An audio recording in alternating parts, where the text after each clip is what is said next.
আপনাদের দয়ায় আমরা কেউ বেঁচে নেই, আমরা মানুষের দয়ায় বেঁচে আছি।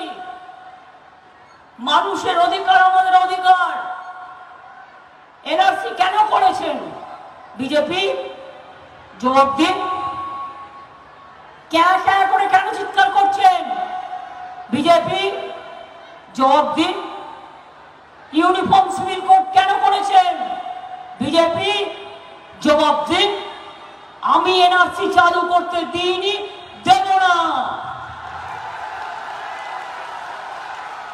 কে চালু করতে দিইনি, দেব না। কোন একজন মন্ত্রী এসে বলে গেছে আমাকে, কোন মাই কি লাল হ্যায় কি নেই করনে দেগা, হাম দেখ লেঙ্গে। আমি বলি তুমি পায়ে ধরো গিয়ে মোদিজির, আমার কোনো যায় আসে না, আমরা করতে দেব না। আর আগামী দিন আপনারা তৃণমূলকে জেতান, তৃণমূল ইন্ডিয়াকে জেতাবে এবং জিতিয়ে আপনারা মনে রাখবেন, একটা ভোটও কংগ্রেসকে নয়, একটা ভোটও সিপিএম কে নয়, বাংলায় তৃণমূলকে ভোট দিন। আমরা ইন্ডিয়া জোটকে নিয়ে ইন্ডিয়া থেকে মোদিকে তাড়াবই, বিজেপিকে উৎখাত করবই, এটা আমাদের স্বপ্ন।